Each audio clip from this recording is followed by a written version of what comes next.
President Donald Trump's announcement on October 20 that he intends to pull the United States out of the Intermediate-Range Nuclear Forces Treaty was, if nothing else, appropriately timed.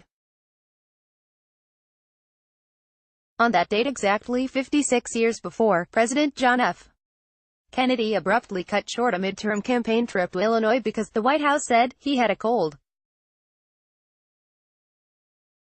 In fact, Kennedy was returning to Washington to address the Cuban Missile Crisis, the closest humanity has ever come to obliterating itself with a nuclear war. The INF Treaty was signed in 1987 by President Ronald Reagan and Soviet General Secretary Mikhail Gorbachev.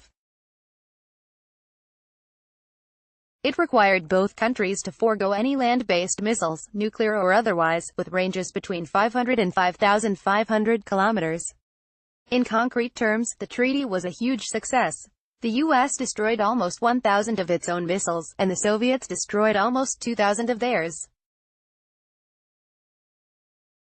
But arms control treaties are never about weapons and numbers alone.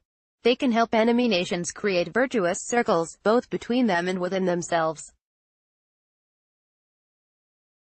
Verification requires constant communication and the establishment of trust. It creates constituencies for peace inside governments and in the general public. This reduces on both sides the power of the paranoid, reactionary wing that exists in every country. This creates space for further progress, and so on. The long negotiation of the INF Treaty, and the post-signing environment it helped create, were part of an extraordinary collapse of tensions between the U.S. and the Soviet Union during the 1980s. When Reagan took office, the Soviets genuinely believed that the U.S. might engage in a nuclear first strike against them. This, in turn, led to two separate moments in 1983 in which the two countries came terrifyingly close to accidental nuclear war, closer than at any time since the Cuban Missile Crisis. Instead, the INF Treaty was part of an era of good feelings that contributed to one of the most remarkable events of the past 100 years, the largely peaceful implosion of the Soviet Empire. Empires generally do not go quietly, and the dynamics of imperial collapse often contribute to huge conflagrations. Think of the Austro-Hungarian Empire, the Ottoman Empire, and World War I, or the British Empire and World War II. The Soviet fall was an incredible piece of good fortune for the world. If it had happened in the early 1980s, instead of a few years later, it plausibly would have been catastrophic. It is almost certainly these more diffuse effects that concern the smarter members of the Trump administration, such as National Security Advisor John Bolton, who's yearned for decades to decommission the treaty. Russians may be cheating on the treaty in a modest way, while China is not bound by it at all and is developing intermediate-range missiles. But it's hard to see how this will affect legitimate U.S. security interests. On the other hand, exiting the treaty will do more than just lead to an arms race in which all three countries throw themselves into building new weapons. It will also create an atmosphere in which any rational modus vivendi between the U.S. and Russia, or the U.S. and China, will be far more difficult. This is the prize for Bolton and his allies, who can imagine only one world order, one in which they give orders, and everyone else submits. Bolton has the standard self-perception of his genre of human. In his memoir, Surrender is Not an Option, he explains that he cares about hard reality, in contrast to the dreamy and academic fools who support arms control. But in fact, it is Bolton who is living inside of a dream. The hard reality is that our species almost committed suicide on October 27, the most dangerous moment of the Cuban Missile Crisis, later dubbed Black Saturday by the Kennedy administration.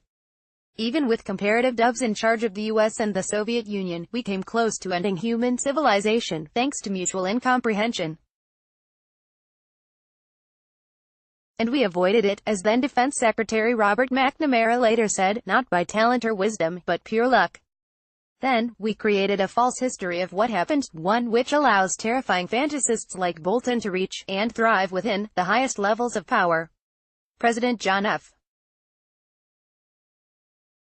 Kennedy meets with U.S. Army officials during the Cuban Missile Crisis in 1962.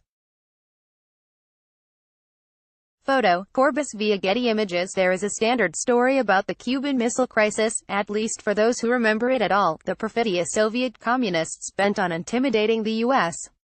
into submission via the superior power they wielded as a result of the missile gap, sent nuclear weapons to Cuba, from where they could strike the U.S. in minutes. Kennedy stood tall, refusing to make any concessions to the Russian bullies. JFK went toe-to-toe with the Soviets, and demonstrated he was tough enough to risk nuclear war. Finally, the other side blinked first and surrendered, taking the missiles out of Cuba. America won. The hard reality, however, is that everything about this is false, both in its specifics and implications. It is, as James Blight and Janet Lang, two of the top academic specialists on the crisis, have put it, bullshit. The even harder reality is that October 27 was a far more petrifying moment than U.S. and Soviet participants understood at the time, and they were terrified. Blight and Lang estimate that if the crisis were run under the same conditions 100 times, it would end in nuclear war 95 times. We are living in one of the 5 alternate universes in which humanity survived.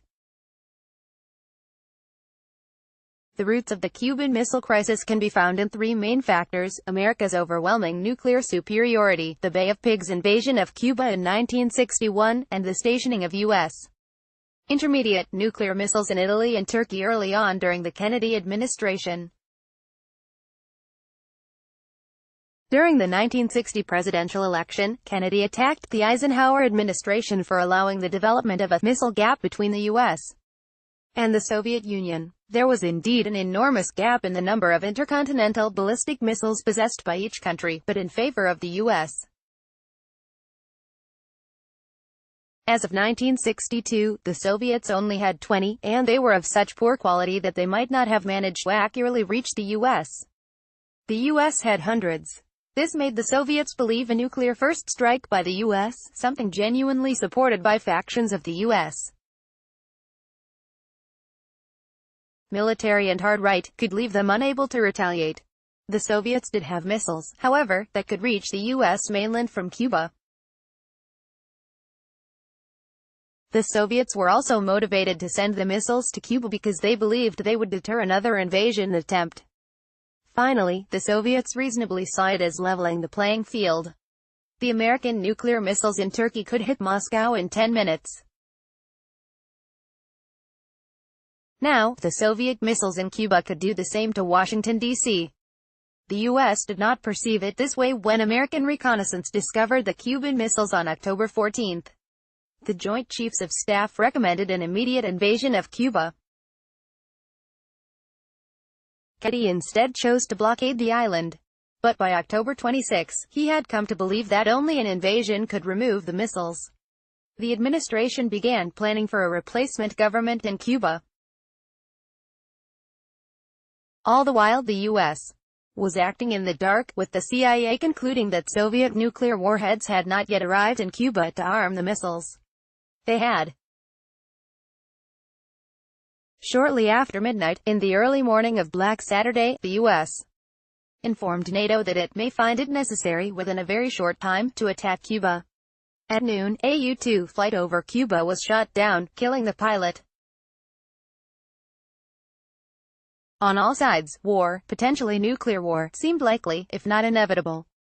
But that night, Kennedy made the most important presidential decision in history. He accepted an offer from Soviet leader Nikita Khrushchev to remove the U.S. missiles in Italy and Turkey in return for the removal of the Soviet missiles in Cuba. But the U.S. part of the bargain was kept secret from Americans. The administration maintained that Kennedy had forced the Soviets to give in, giving them nothing. That was, of course, more than frightening enough. But here's the rest of the story. On October 27, a U.S. Navy ship participating in the blockade dropped depth charges on a Soviet submarine. It was only discovered years later that not only was the submarine armed with nuclear torpedoes, but also was out of radio contact with the Soviet government and believed that the war had begun. The captain wanted to use the torpedoes, which almost certainly would have led to the U.S. using nuclear weapons in response.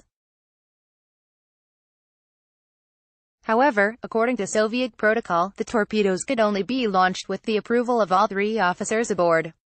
One of them refused. The U.S. also had no idea that in addition to the missiles, the Soviets had brought tactical nuclear weapons to Cuba, and the troops on the ground had received permission to use them against a U.S. invasion without further authorization from Moscow. This, too, would have led to a U.S. nuclear response and Armageddon. McNamara first learned this when attending a Havana conference organized by Blight and Lang in 1992, on the 30th anniversary of the crisis. McNamara had also come to believe by Black Saturday that an invasion might be necessary. Blight and Lang report that McNamara turned pale and was temporarily speechless as he listened to an aged Soviet general describe the existence of the tactical nuclear weapons. When he spoke, it was to ask the translator to repeat himself. Castro, too, had his preconceptions shattered at the conference. He had come to believe that the Kennedy administration was determined to invade Cuba again, nuclear weapons or not, and this time crush its young government and society. Cuba's only choice was either to accept its destruction, or be destroyed and take America with it. Castro had therefore written a telegram to Khrushchev that arrived on October 27, beseeching him to use the Soviet Union's full nuclear might against the U.S. if an invasion took place. But this was all wrong, McNamara told Castro. After the Bay of Pigs, Kennedy had decided that another invasion attempt was foolish. So in the end, we're not here to think about the 56th anniversary of Black Saturday because of our overweening military might, or because we forced our adversaries to bend to our will. It's just the opposite, plus an extraordinary run of serendipitous flukes.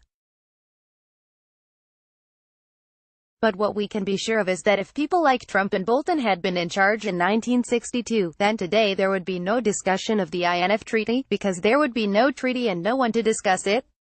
It's also certain that on our current trajectory, the day will come when the world will face a similar crisis. That time, we won't get the same roll of the dice.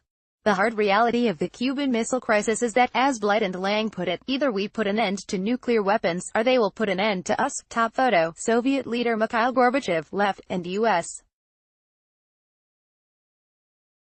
President Ronald Reagan signed the Intermediate Range Nuclear Forces Treaty, INF, on December 8, 1987.